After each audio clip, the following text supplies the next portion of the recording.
The Capseller and the Monkeys. A Capseller was very tired. He saw a big tree. He put his bag of caps under it. He then went off to sleep under the shade of the tree.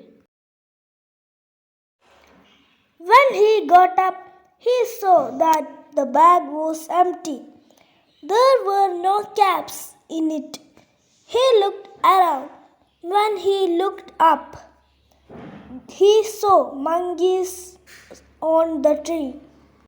These monkeys were wearing his cap and playing. One cap fell down. Suddenly, the cap seller had an idea. He picked up the cap and put it on his head. He then took off the cap and threw it on the ground. The monkeys were watching him. They also took off their caps and threw them down. The clever cap seller picked up all the caps and put them in his bag.